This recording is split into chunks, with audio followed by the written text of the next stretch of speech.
ABTA higher secondary test paper 2024-25-এর আজকের পর্বে আমরা দেখে নেব যে 125 এসি 125-এ যে এমসিকিউ এসিকিউ প্রশ্নগুলো রয়েছে তার উত্তরগুলো এই ভিডিওতে দেখে নেব।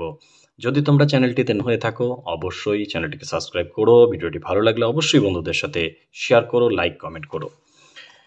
চলো দেখে নিই যে সেট 4 এসি 125 এর মধ্যে এমসিকিউ এর উত্তরগুলো কি হবে। দেখো, ভূগর্ভে ম্যাগমার মধ্যে সঞ্চিত জলকে কি বলা হয়? উৎসন্দ জল বলা হয়। গত সেটে কিন্তু এটা এসিকিউতে ছিল। 2 নম্বর প্রশ্ন, সঞ্চিত অদ্রবণীয় লৌহ যৌগের দ্বারা সৃষ্ট কাদাময় লাল মাটিকে কি বলা হয়? টেরা রোসা বলা হয়। অবশ্যই এটা কাস্ট অঞ্চলে দেখা যায়।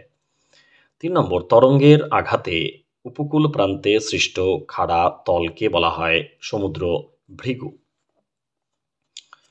4, আরোহণ অবরোহণের সম্মিলিত ফল পর্যায়ন। এটাও আগের সেটটা তোমরা পেয়েছো। 5 নম্বর, প্রবাল কিটের দ্বারা তৈরি সমুদ্রপৃষ্ঠ থেকে স্বল্পোত্থিত প্রায় বৃত্তাকার যখনই রয়েছে তখন কিন্তু অ্যাটলের দিকে চলে যেতে হবে আমাদের, অ্যাটল বলা হয়। 6 নম্বর, ডাইনামিক ইকুইলিব্রিয়াম এর প্রবক্তা হলেন বি অপশন হ্যাক। 7 নম্বর, ছোটনাগপুর মালভূমির শিলার গঠনের উপর দিয়ে প্রবাহিত সুবর্ণরেখা নদী কোন শ্রেণীর অন্তর্গত? এটা কিন্তু হবে অধ্যারোপিত। 8 নম্বর প্রশ্ন, যে প্রক্রিয়ায় মাটির স্তর সম্পৃক্ত হয় তাকে বলা হয় ইলুভিয়েশন। এখানে কিন্তু এলুভিয়েশন এবং ইলুভিয়েশন তোমাদের গন্ডগোল হতেই পারে। এলুভিয়েশন হচ্ছে এ স্তর আর ইলুভিয়েশন হচ্ছে বি স্তর, একটা সঞ্চয় স্তর আর একটা হচ্ছে যে স্তর থেকে খনিজ পদার্থযুক্ত জল সেটা মানে নিচের স্তরে যায় সেটাকে কিন্তু বলে এলুভিয়েশন, আর যেখানে জমে সেটাকে বলা হয় ইলুভিয়েশন।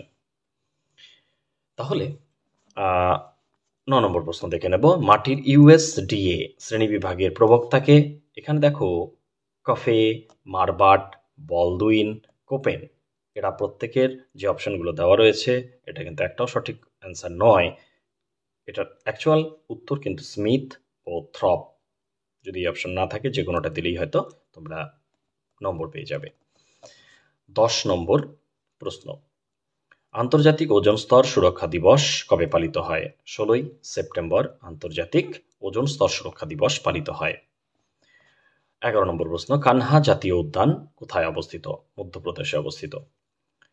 12 নম্বর, শস্য সমন্বয় তত্ত্বের প্রবক্তা হলেন সি উইভার। 13 নম্বর, ভারতের শ্বেত বিপ্লবের জনক বলা হয় ডক্টর ভার্গিস কুরিয়েন, আগের সেটেও পেয়েছ। 14 নম্বর, বিশ্বের রবার রাজধানী বলা হয় অ্যাক্রনকে। 15 নম্বর, হোয়াইট কালার কর্মীরা যে অর্থনৈতিক ক্ষেত্রের অন্তর্গত তা হল চতুর্থ শ্রেণীর। 16 নম্বর, নেক্রোপলিস কথাটির অর্থ হল মৃতের শহর। 17 নম্বর, শিল্প স্থাপনের ন্যূনতম ব্যয় তত্ত্বের প্রতিষ্ঠাতা হলেন আলফ্রেড ওয়েবার।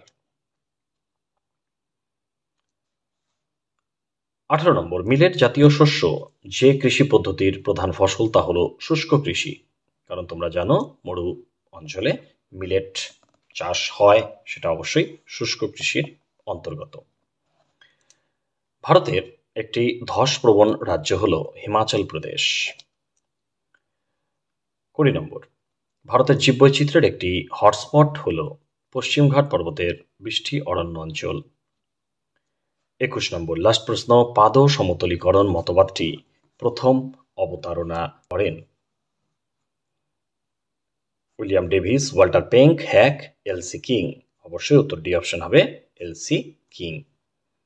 এখন আমরা এসএ কিউতে যে প্রশ্নগুলো রয়েছে সেগুলোর উত্তরগুলো এক এক করে দেখে নেব। দেখো, প্রথম যে প্রশ্ন রয়েছে সেটা হচ্ছে অ্যাকুইফার কি? উত্তরে তোমরা লিখবে যে ভূতাত্ত্বিক স্তরের মধ্যে দিয়ে জল প্রবাহিত হয়ে প্রবেশ্য শিলাস্তরে জলের ভাণ্ডার রূপে অবস্থান করে তাকে অ্যাকুইফার বলে।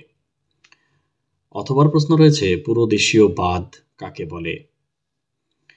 উত্তরে লিখবে সমুদ্র তরঙ্গের সঞ্চয় কার্যের ফলে সৃষ্ট উপকূলের সমান্তরালে দুপাশের উন্মুক্ত বাঁধগুলিকে পুরোদেশীয় বাঁধ বলা হয়। 2 নম্বর প্রশ্ন রয়েছে মোনাডনক কি?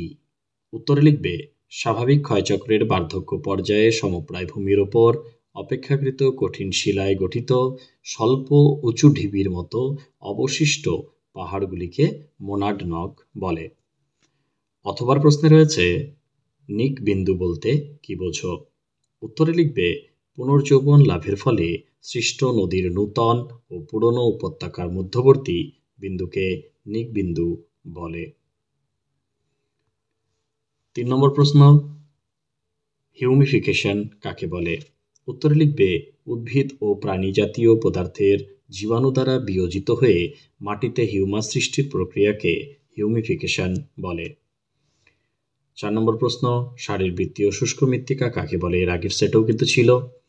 যে মাটিতে পর্যাপ্ত জল থাকা সত্ত্বেও অতিরিক্ত লবণতার জন্য উদ্ভিদ ওই জল গ্রহণ করতে পারে না তাদের শারীরবৃত্তীয় শুষ্ক মৃত্তিকা বলা হয়।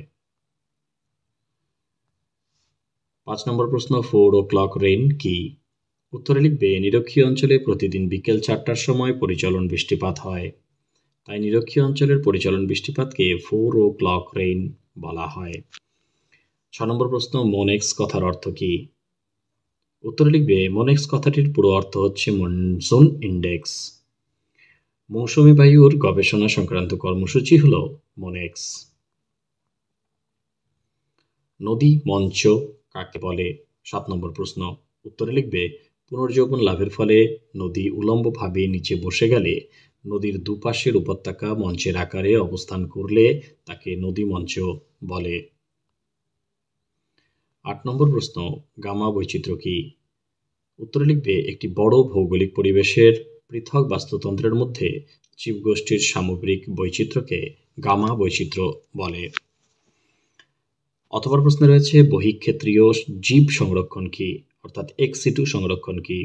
উত্তরে লিখবে কোনো জীবকে তার প্রাকৃতিক বাসস্থান থেকে সরিয়ে অন্য কোনো স্থানে সংরক্ষণ করাকে বহিঃক্ষেত্রীয় জীব সংরক্ষণ বা এক্স সিটু সংরক্ষণ বলা হয়। 9 নম্বর প্রশ্ন নব্য অর্থনৈতিক ক্রিয়াকলাপের দুটি উদাহরণ দাও। প্রথম দেবে গবেষণা উন্নয়ন এবং দ্বিতীয় সেটা হচ্ছে তথ্য পরিষেবা। 10 নম্বর প্রশ্ন শস্য সমন্বয় কি? উত্তরে লিখবে কোনো কৃষি অঞ্চলে নির্দিষ্ট জমিতে একসাথে অনেকগুলো ফসল উৎপাদন করাকে শস্য সমন্বয় বলা হয়। অথবা প্রশ্নে রয়েছে ভারতের দুটি চীনাবাদাম উৎপাদক রাজ্যের নাম লেখো। উত্তরে লিখবে গুজরাট ও তামিলনাড়ু। 11 নম্বর প্রশ্নে রয়েছে ক্রিটিক্যাল আইসোটোপেন কি? উত্তরে লিখবে যে রেখা বরাবর অতিরিক্ত পরিবহন ব্যয় ও শ্রমিকের মজুরি বাবদ ব্যয় লাঘবের পরিমাণ সমান হয় তাকে ক্রিটিক্যাল আইসোটোপেন বলে। 12 নম্বর প্রশ্ন কোন শিল্পকে উদীয়মান শিল্প বলে? উত্তরে লিখবে পেট্রোরসায়ন শিল্পকে উদীয়মান শিল্প বলা হয়।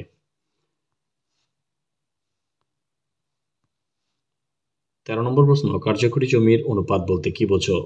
উত্তরে লিখবে মানুষ যে সমস্ত জমি ব্যবহার করে চলেছে এবং যা থেকে সম্পদ সৃষ্টি করে চলেছে তাদের অনুপাতকে কার্যকরী জমি বা জমির অনুপাত বলা হয়। অথবা প্রশ্নে রয়েছে মেগা সিটি কি? মেগা সিটি হলো 50 লক্ষের বেশি জনসংখ্যা বিশিষ্ট শহরকে মেগা সিটি বলা হয়। 14 নম্বর প্রশ্ন যেটা রয়েছে সেটা হলো অর্থনৈতিক উন্নয়ন বলতে কি বোঝো? উত্তরে লিখবে জাতীয় আয় এবং মাথাপিছু আয় বৃদ্ধির সাথে সাথে অর্থনৈতিক পরিকাঠামোর উন্নতি হলে তাকে অর্থনৈতিক উন্নয়ন বলা হয়। তাহলে আমরা দেখে নিলাম 125 পাতায় যে এসএ কিউগুলো ছিল তার উত্তরগুলো। তাহলে তোমরা এগুলো ভালো করে মুখস্থ করে ফেলো। প্রত্যেকটা প্রশ্ন ইম্পর্টেন্ট রয়েছে, এগুলো সব রেডি করে ফেলো। এখান থেকে তোমাদের কমন কিন্তু আসতেই পারে।